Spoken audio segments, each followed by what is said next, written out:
proud father of my sons, Chandler.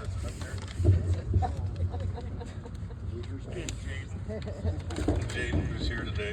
Better hold these. I'm a history teacher, and I also, like you said, currently serve in the Air National Guard. I was born in Libby, raised here in Troy, where I graduated high school in 1997.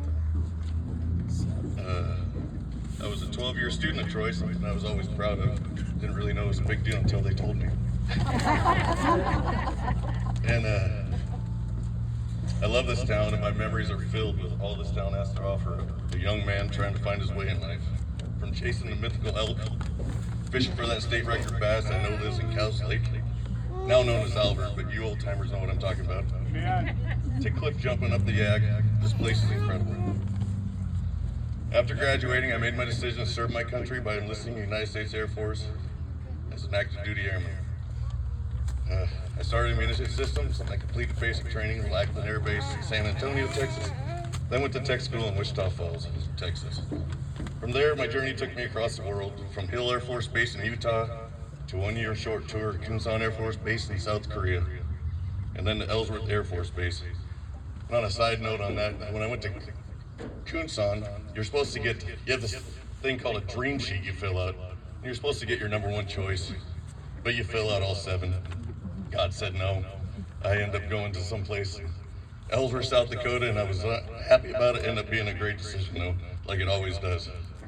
Got a lot of good friends from there. I nearly stayed in active duty. My left from my hometown, Troy, pulled me away in 2001. I transitioned to Montana Air National Guard through the Palace Chase program, which brought me back home to serve locally while continuing my military commitment that I had grown to love. In 2004, I deployed to Balad Air Base in Iraq in support of Operation Iraqi Freedom, an experience that shaped both my perspective and sense of duty. After years of serving as a munitions systems craftsman, our base transitioned from a fighter squadron to an air delivery squadron. This transition made a munitions man lose his usefulness, since cargo planes don't need a whole lot of ammo. I decided it was in my best interest for my career to make a change. I made a major transition in 2013 and cross-trained in the Air Transportation Career field. I attended technical school at Dobbins Air Base in Georgia, and I've continued to serve in that capacity ever since. Each chapter of my career, whether deployed, stationed abroad, or serving here at home, has shaped who I am today. I'm proud to wear the uniform, to lead, and be part of the incredible team at the 120th Logistic Readiness Squadron. 28 years I've served. My time in the military is in its twilight stage, but I still feel like I have something to give this country, so I'm still going strong. When I came back to Troy from active duty, I had no idea what I was going to do with my life. I was just a kid. I just knew I wanted to be home. Never in my wildest dreams did I think what would happen next. One night I was hanging out and ran into my former teacher and coach, Mr. Herman.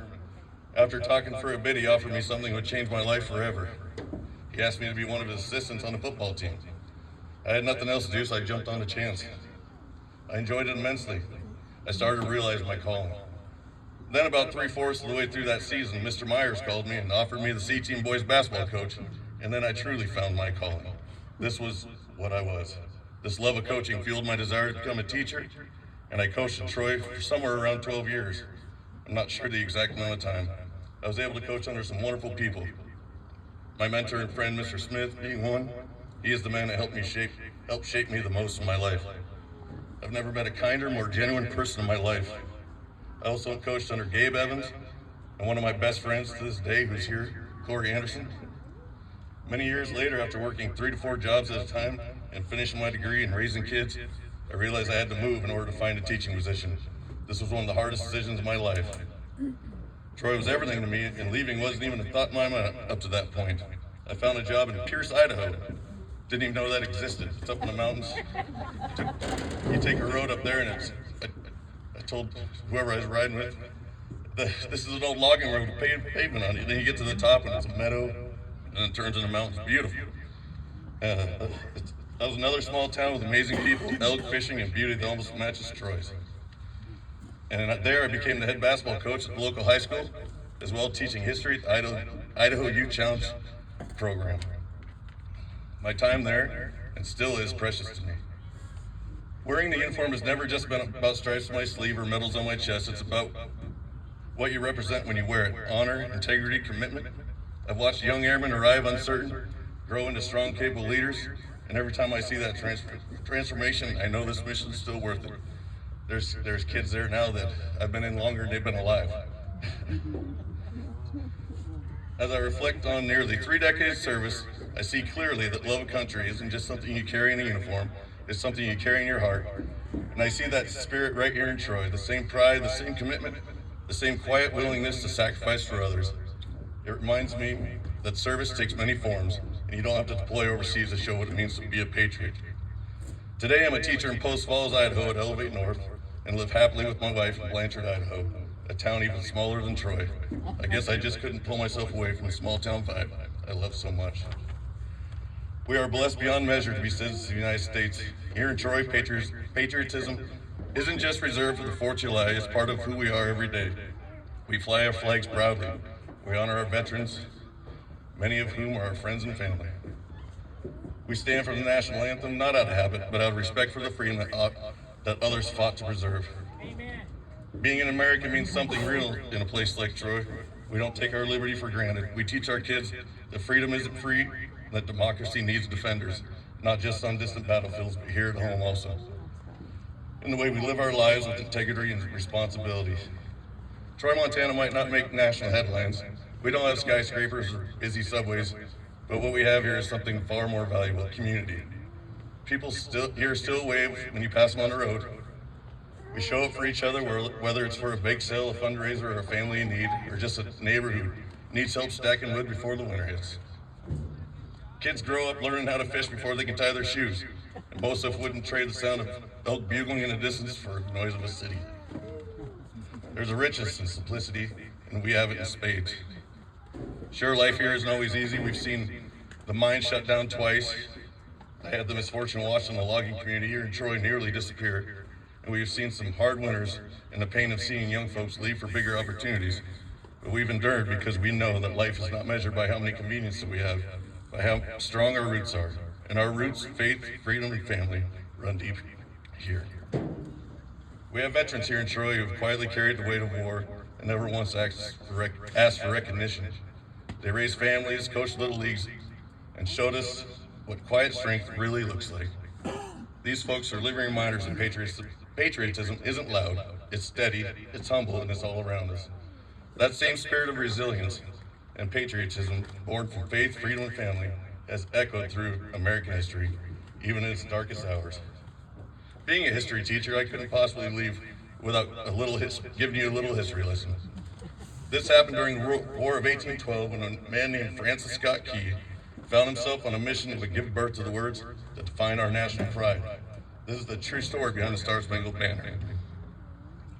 Francis Scott Key, a respected lawyer and amateur poet, and while researching this, I actually found out that he didn't want to fight in the Revolutionary War, and then after the British treated some people poorly after a battle, he decided to join the cause, and he became a great patriot.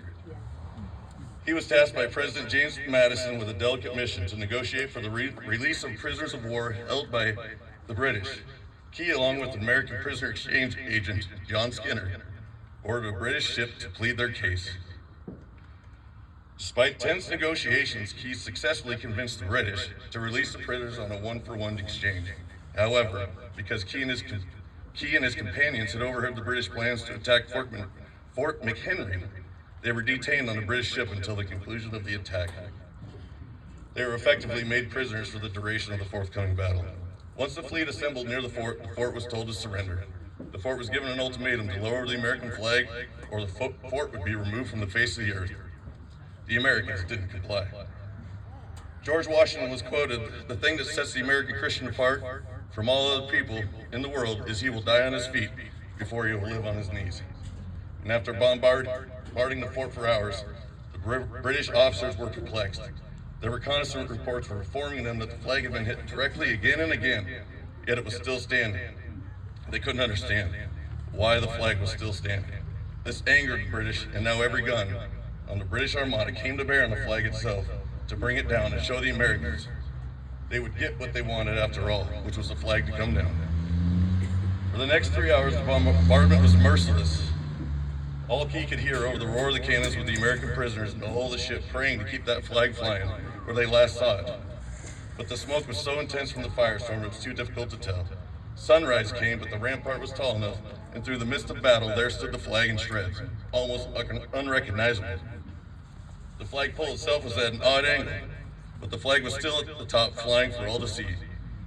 The bombardment halted and Key was allowed to leave. He immediately went to shore to see what had happened.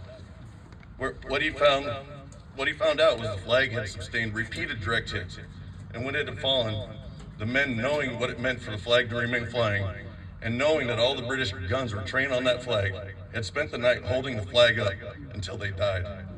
Their bodies were removed and others took their place. Francis Scott Key said what held the flag in place at that unusual angle was the body of patriots. This ultimate sacrifice convicted him to put to paper the song we know and love today. As President Reagan once said, freedom is never more than one generation from extinction. That's not just a warning, it's a responsibility. And here in Troy, I believe we're meeting that responsibility every day. So today, as we reflect on what it means to serve, to belong, and to believe in something greater than ourselves, I want to leave a message for the next generation. To the young people here today, you are the future, guardians of this great nation. You don't have to join the military to serve. Volunteer in your community, help a neighbor, stand up for what's right, speak truth, and be kind. That's how you honor the flag, that's how you keep this legacy alive. So may we live lives worthy of sacrifice to those who came before us. May we keep the faith, hold fast to our freedoms, and never forget what it truly means to come home. I wouldn't be where I am today without the guidance of Jesus. I learned long ago that God has a plan. Everything happens for a reason. Trust in God's plan and you'll end up right where you're supposed to be when it's all said and done. Thank you for listening. God bless you. God bless America.